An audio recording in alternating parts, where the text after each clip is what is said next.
Okay, hello everybody. So today we'll be making some kimchi jjigae, some kimchi soup. So right now I just got some pork butt. I'm boiling some pork butt in a pot. Try and use a stainless steel pot if you folks have them, or at least one with non-stick, because you don't want to be using an aluminum. The gochujang and the chilies will react with the aluminum, and your soup will come out tasting metallic. So if you can, use stainless steel if at all possible, okay? Anyway, so we're boiling this pork butt down. What I'm gonna do is I'm gonna skim the top, and we'll get back to you guys as soon as we get this pork. It's gonna take about a good 45 minutes to come soft, so we'll get back to you in a bit, all right? Okay, aloha guys. So we're about 25 minutes into the boil here. I skimmed some of the scum off the top, and we're probably gonna give it about another 20-25 minutes till the pork is almost tender. Keep skimming the scum off the top if you can, and yeah, I'll get back to you guys when we start to put everything together. All right, see you soon. Okay, hello guys. So what I'm gonna do now is I'm gonna add some garlic. I'm just putting whole garlic cloves in here. I'm putting actually around 12 to 15 cloves of garlic. It sounds like a lot, but trust me, it's not. It'll lend a good flavor to the soup, and it'll be soft. You can just eat you wouldn't even know you're eating it after that. We're about 40 minutes into cooking this soup right now, and the pork is still a little tough.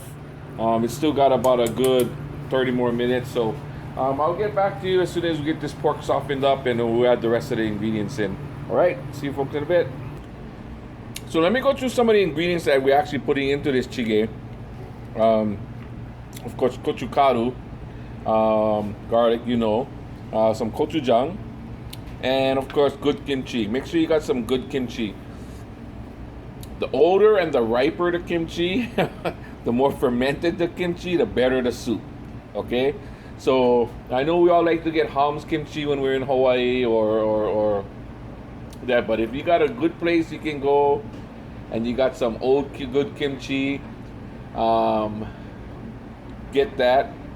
Or you can do what I do, which is kind of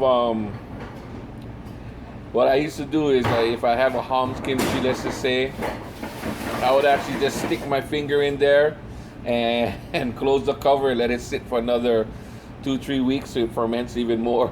I know it doesn't sound very pleasant, but the more fermented, the more old the kimchi, the better the soup. Okay, that's about all we're gonna. You can actually put tofu into the soup and whatnot, but we find it like this is just the perfect way to do it, especially with the pork. Also, we are putting in a small amount of Korean soup base. I'm sure you folks have seen it before in the markets. This is the clam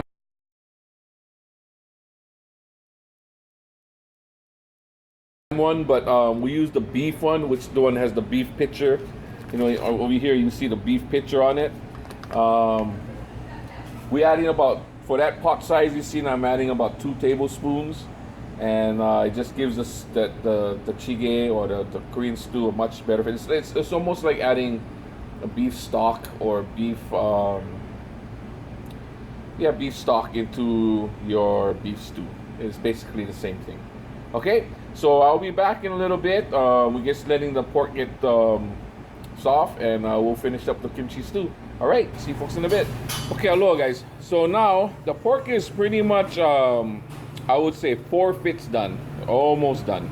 So what I'm gonna do is I'm gonna add about two tablespoons, maybe 1.5 tablespoons of gochujang. Okay, the paste. Okay, and we'll get that stirred in. And as you know, it's things starting to get a little red now. Now I also added already 2 tablespoons of the beef soup base, the Korean beef soup base. Okay, so that's already in there, along with now 2 tablespoons of gochujang.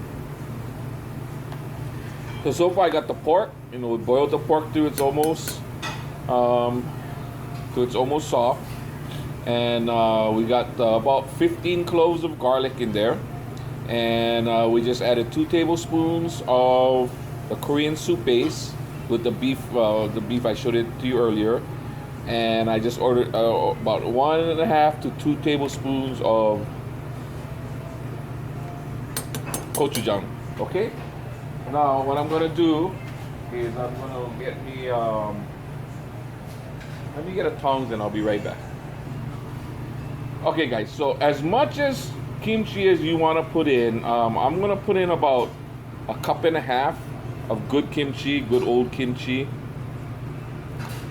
And let's just face it, it's called Kimchi Jjigae, right? So it's kimchi soup.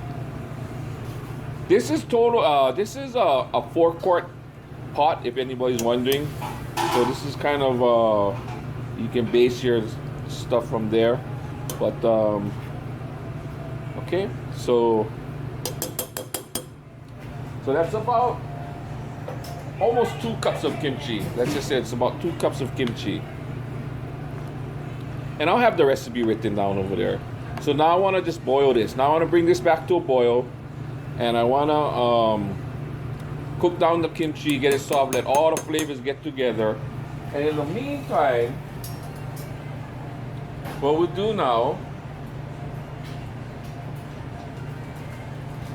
is we'll add gochugaru. Now, gochugaru, as you know, is Korean chili flake, right? We always use the coarse ground. It's a little sweeter to us anyway. It's whichever one you want to use, up to you. Now, this is what's going to create the heat in your kimchi jjigae, right? So as much as you want to put in is as much as hot as you want. You can always add more later, but you can't take out. Remember that, okay? You can always add more later, but you cannot take it out. So I started with about 2 teaspoons, or a little bit more, maybe 2.5 teaspoons, and we'll get it stirred in there. Okay, so what I'm gonna do now is just let this whole thing cook down, and you want to bring it to a nice rapid boil. Bring it down to a simmer, and it'll be almost ready. I'll see you guys in a little bit. Okay, guys, so this is just a basic kimchi jjigae. This is the finished product. And listen, you guys can put anything you guys want in here: tofu, green onions, bean sprouts. You folks can use spam instead of pork. You guys can use seafood. Clams and crab goes great with this kimchi jjigae. So whichever way you guys want to do it, give this recipe a shot. I'm sure you guys will really, really love it. All right? You folks stay blessed out there. Take care and be safe during this holiday season. And we should see you guys with a couple more recipes before Christmas, and we'll talk about Christmas dinner. All right? Again, be blessed. And your recipes, it will be coming up just around now. Aloha.